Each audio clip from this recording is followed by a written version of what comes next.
Hi everyone, आज का video let's play a rapid fire round.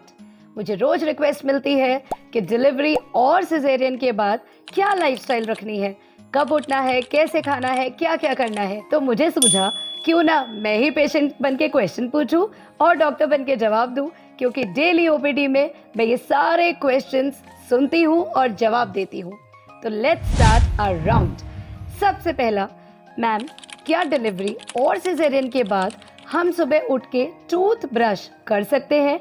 क्योंकि हमारी दादी नानी हमें कहती हैं कि दांत वीक हो जाएंगे, कमज़ोर हो जाएंगे, तो ब्रश नहीं करना। नहीं, आपको ब्रश करना है।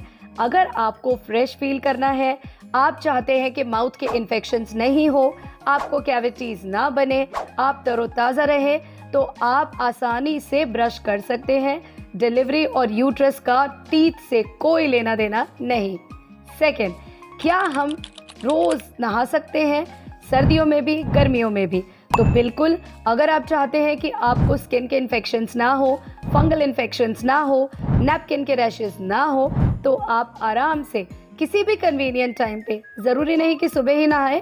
अगर आपकी नींद पूरी नहीं हुई है तो दोपहर को, शाम को, जब मर्जी, बस ये ध्यान रखना है नीचे नहीं बैठना। आप ऊंचे पाटे पे या स्टूल पे, चेयर पे बैठ के नहा सकते हैं। जो बाल्टी है, बकेट है, उसे सामने स्टूल पर रख दीजिए। घर में कोई भी रख देगा, आपको उसको नहीं उठाना। आप आराम से तसल्ली से चेयर पे बैठ के नहाइए। नॉर्मल डिलीवरी यदि है तो चेयर पे बैठे बैठे ही आप धीरे धीरे मग से अपने टाँकों का भी सेक कर सकते हैं। तो सेकंड पॉइंट भी कवर हो गया। फिर आती है बात कि हम बाल धो सकते हैं क्या? तो आप 2-3 दिन में बाल आराम से धो सकते हैं। यदि गर्मी तेज़ है, बहुत पसीना आता है, तो आप बालों को डेली भी अच्छे से ऑयल मसाज करवा करके धो सकते हैं। फिर क्वेश्चन आता है कि क्या हम नमक, मसाले खा सकते हैं? तो देखिए, लाल मिर्च बहुत तेज़ नहीं खानी। इसके अलावा आपको नमक, हल्दी, हींग, जीरा, काले मिर्च, ये सब खाना है। क्योंकि यदि आप ये सब खाएंगे, आपको चक्कर नहीं आएंगे, बीपी लो नहीं होगा, आपको कब्ज़ नहीं रहेगी।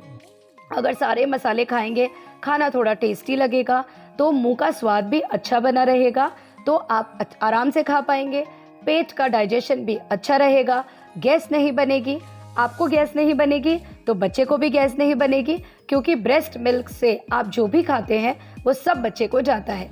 तो इनडायरेक्टली आप अपना सेवन अच्छा रखेंगे तो बच्चे को भी फायदा होगा।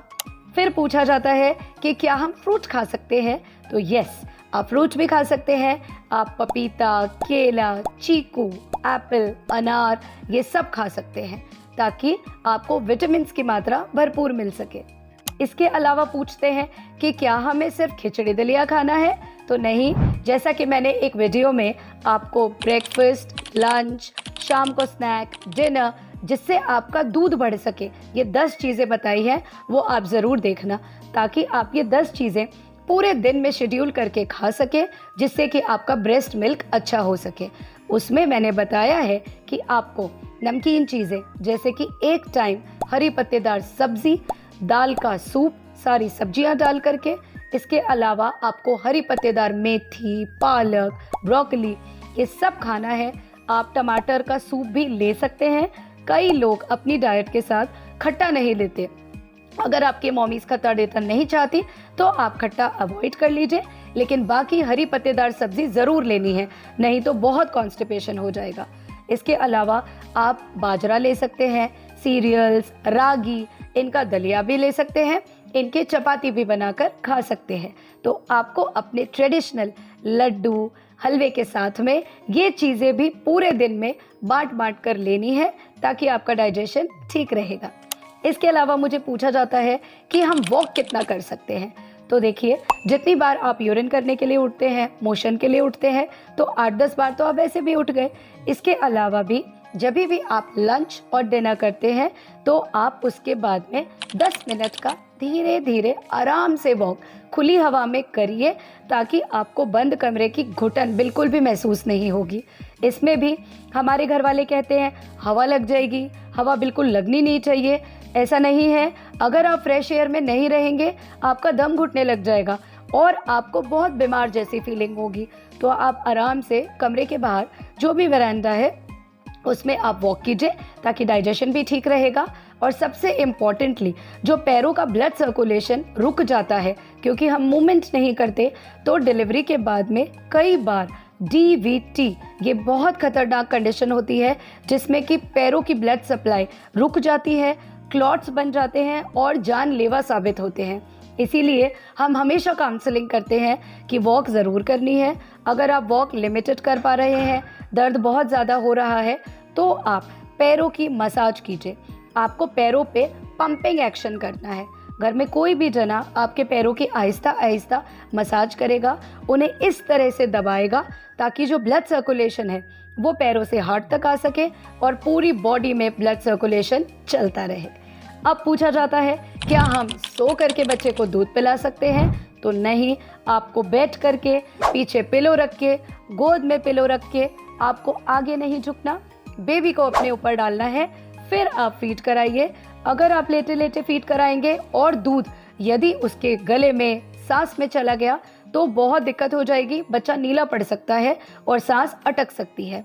इसलिए हमेशा बैठ करके दूध पिलाइए और बच्चे को डकार ज़रूर दिलवाइए, नहीं तो बच्चा उबाक करेगा, उल्टी करेगा, तो सांस की नली में वो उल्टी जा सकती है। फिर पूछा जाता है, क्या हम इंडियन टॉयलेट यूज़ कर सकते हैं?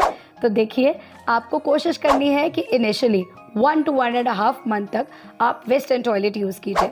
अगर नॉर्मल डिलीवरी है तो नीचे के टाँके खिंच जाएंगे, अगर सिजेरियन है तो यहाँ पर भी बहुत ज़ोर पड़ता है जब आप बार बार नीचे बैठते हैं।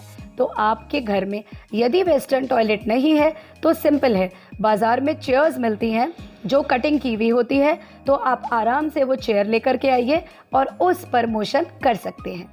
फिर कि मुझे बैठने कितनी देर है, क्योंकि मम्मी कहती है कि बैठेंगे तो परमानेंट कमर दर्द हो जाएगा। ऐसा भी नहीं है, आप जब खाना खाएं, नाश्ता करें, बेबी को फीड कर रहे हैं, तब आप बैठ सकते हैं। आधा पौना घंटा बैठिए, जब लगे थकान हो रही है तो वापस से लेट जाइए। इसके अलावा पूछा जाता है, क्या हम कमरे में लाइट जला सकते हैं? क्योंकि हमें बिल्कुल अंधेरे में सुला दिया जाता है। ऐसे रहेंगे तो मूड ही खराब हो जाएगा। आपको लाइट में रहना है, खुश रहना है, बातें करते रहना है, ताकि आपका ये जो डिलीवरी के बाद का पीरियड है, ये बिना किसी मूड स्विंग, डिप्रेशन के आराम से खुशनुमा होकर निकले। फिर पूछा जाता है, क्या हम मोबाइल का इस्तेमाल थोड़ा बहुत कर सकते हैं? तो बिल्कुल कर सकते हैं। आप आराम से अपने हस्बैंड से, अपने फ्रेंड से थोड़ी बहुत बात कीजिए, क्योंकि इससे ऐसी कोई हार्मफुल रेडिएशन नहीं निकलेगी जिससे बेबी को और आपको दिक्कत हो। लेकिन एक नया जो ट्रेंड मैंने देखा है कि दिन भर वीडियो कॉल होती है, हम बच्चे को दिखाते हैं, हम खुद बातें करते रहते हैं, वो बहुत डेंजरस है। वो आपको ढंग से सोने नहीं देती, आप फिर खाते नहीं हैं, आपका पूरा टाइम टेबल बिगड़ जाता है। तो मोबाइल का इस्तेमाल बहुत थोड़ी देर के लिए करना है, ज़रूरत के लिए करना है, ना कि एंटरटेनमेंट और फन के लिए। इसके अलावा पूछा जाता है कि मालिश कब चालू करवानी है, आपकी भी और बच्चे की भी। तो नॉर्मल डिलीवरी के 5 से 6 दिन के अंदर आप अपनी बॉडी की पूरी मसाज करवा सकते हैं। पैरों की, हाथों की, बालों की, कमर की, सब जगह आप मसाज कराइए, ताकि आपकी जो मसल्स हैं उनकी टोनिंग वापस से आएगी। और सिजेरियन अगर है तो जब स्टिच निकल गए हैं तो आप 10-12 दिन के बाद में मसाज चालू करवाइए। बहुत ज़्यादा विगरस मसाज आपको पेट पर नहीं करवानी है, आप वही हाथ, पैर, कमर, बाल, सब जगह पे मालिश करवा सकते हैं। रही बच्चे के मालिश की बात, तो इनिशियली कई बार हम जो दाई माँ बुलाते हैं वो बच्चे को बहुत ज़्यादा जर्की मूवमेंट से हिलाती है, जिससे कि बच्चे की हंसली उतर सकती है, बच्चे को दिक्कत हो सकती है। तो आपको हल्के हल्के हाथों से बच्चे की मसाज करनी है, बच्चे को गुनगुने पानी से नहलाना है। सर्दी का मौसम है तो बच्चे को आप 1-2 दिन स्किप करके भी नहला सकते हैं, लेकिन मालिश बहुत जेंटल हाथों से होनी चाहिए, नहीं तो बच्चे को नुकसान हो सकता है। फिर पूछा जाता है कि बच्चे को डकार कैसे दिलानी है, तो बच्चे को डकार कम से कम 15-20 मिनट तक कंधे पे रख के दिलाइए। यदि गैस बनती है तो बच्चे को आप उल्टा लेटाइए, धीरे धीरे उसकी पीठ पर मालिश कीजिए, ताकि ये जो थोड़ी बहुत बच्चे को गैस बनती है ये निकल सके। तो ये है कुछ रूटीन सवाल जो मुझसे पूछे जाते हैं।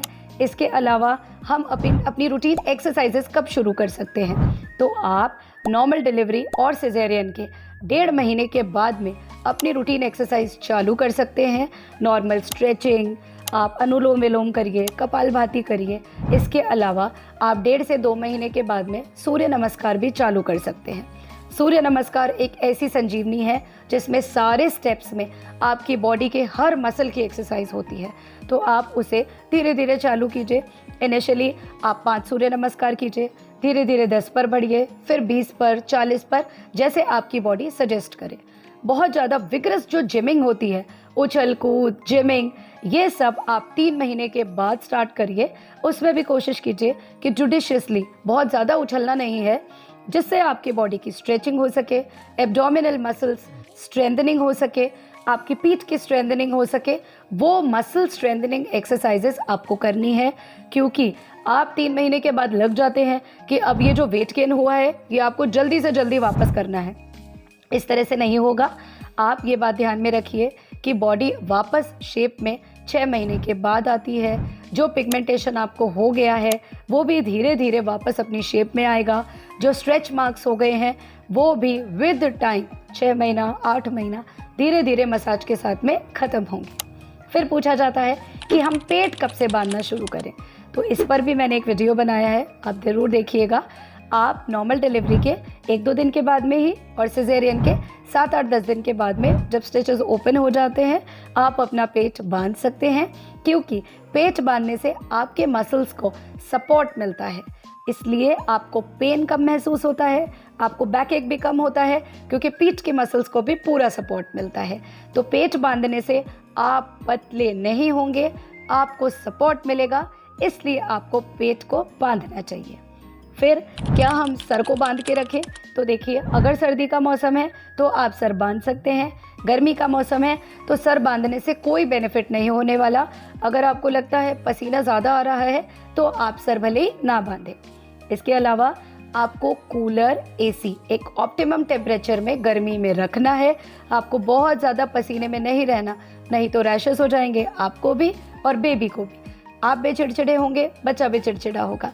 तो जो भी एसी का 28-30 डिग्री रूटीन टेम्परेचर है, या कूलर चलाइए। कूलर और एसी के बिल्कुल सामने, डायरेक्टली सामने बच्चे को नहीं रखना, आप सामने रहिए, बच्चे को आपकी ओट में रखिए। इसके अलावा आजकल हम बच्चे को दे देते हैं नानी और दादी को कि हमें तो सोने दो, हमें बहुत ज़्यादा नींद आ रही है, थक गए हैं। देखिए, जितना ज़्यादा बच्चे को अपने पास रखेंगे उतनी ही ज़्यादा बच्चे के साथ आपकी बॉन्डिंग बढ़ेगी, उतना ही प्यार बढ़ेगा, उतना ही आपको मिल्क अच्छा आएगा। इसलिए कोशिश कीजिए आप न्यूबॉर्न बेबी को ज़्यादा से ज़्यादा अपने पास रखें, ताकि ये प्यार आगे चल कर के और 2 गुना 3 गुना हो सके। तो ये था हमारा रैपिड फायर राउंड। अगर क्वेश्चंस रह गए हैं मैं इसे दोबारा बना दूंगी। कमेंट सेक्शन में और भी क्वेश्चंस डालते रहिए, उन पर भी मैं वीडियो शौक से बनाऊंगी। Stay healthy, stay positive, stay cool. Thank you.